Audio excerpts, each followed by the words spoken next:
La divine miséricorde ou la transfiguration de la passion du Christ. Bonjour chers frères et sœurs, chers amis abonnés, à vous tous, bonjour. Bon dimanche de la divine miséricorde et bienvenue à Parole de Dieu au quotidien.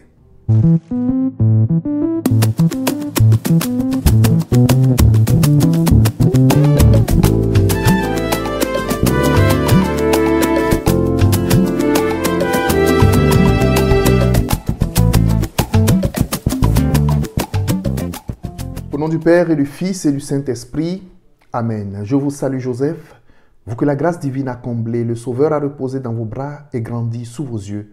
Vous êtes bénie entre tous les hommes et Jésus, l'enfant divin de votre virginale épouse, est béni. Saint Joseph, donné pour Père au Fils de Dieu, priez pour nous dans nos soucis de famille, de santé et de travail jusqu'à nos derniers jours et daignez nous secourir jusqu'à l'heure de la mort. Amen. Chers frères et sœurs, chers amis abonnés, heureux de vous retrouver une fois de plus en ce dimanche pour partager avec vous la parole de Dieu. Ce deuxième dimanche de Pâques a été institué par le Saint-Pape Jean-Paul II comme étant le dimanche de la divine miséricorde. Le dimanche de la divine miséricorde.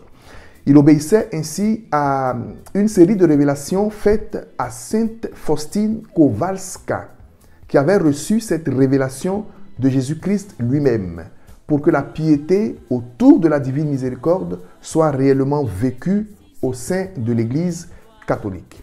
L'institution du dimanche de la divine miséricorde eut lieu le 30 avril 2000 au cours de la messe de canonisation de Sainte Faustine Kowalska.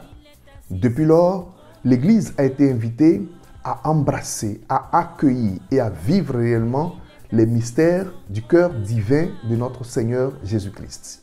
Parlons de l'image de la divine miséricorde. Ce tableau, nous le connaissons bien. Jésus y apparaît bénissant son peuple et laissant jaillir de son cœur deux rayons de lumière, l'une qui est de couleur bleue et l'autre qui est de couleur rouge. Cela nous rappelle la scène cruelle de la passion du Christ sur la croix, lorsque déjà mort et de son côté ouvert par une lance, ont jailli du sang et de l'eau. Mais dans cette image de la divine miséricorde, il ne s'agit plus de douleur, il ne s'agit plus de souffrance, il ne s'agit pas de nos méchancetés et cruautés, il ne s'agit pas de notre incrédulité, il s'agit plutôt de lumière abondante et imparable par la grâce et l'amour de Dieu déversés sur l'humanité. Cela voudrait dire que la passion du Christ a été transformée comme dans la transfiguration pour qu'elle soit pour nous source de bénédiction.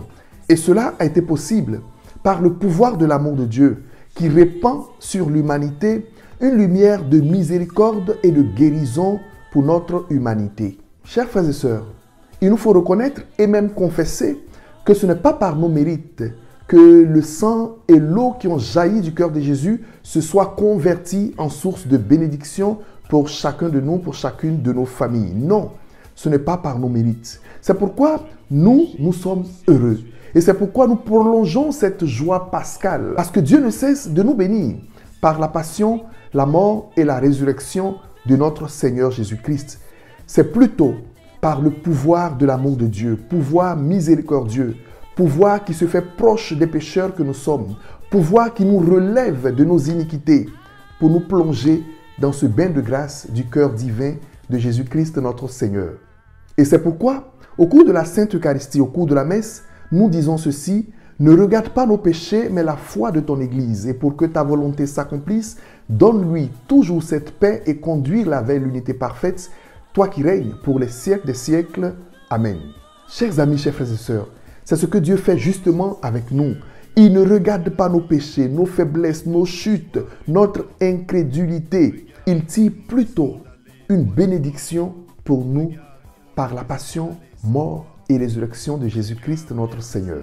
C'est ce dont nous parle l'évangile de ce deuxième dimanche de Pâques, dimanche de la divine miséricorde.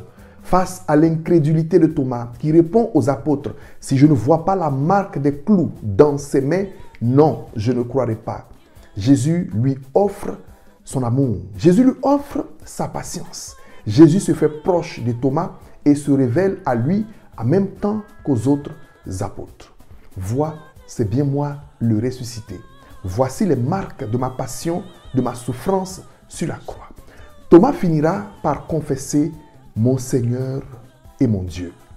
Chers amis, chers frères et sœurs, c'est ce Dieu en qui nous croyons, c'est ce Dieu que nous proclamons, c'est ce Dieu qui est notre force et notre joie, c'est ce Dieu qui ne tient pas compte de nos péchés et qui nous appelle à le servir, c'est ce Dieu qui nous relève de nos chutes et de nos incrédulités, c'est ce Dieu qui nous donne de reprendre confiance quand nous sommes dans le doute.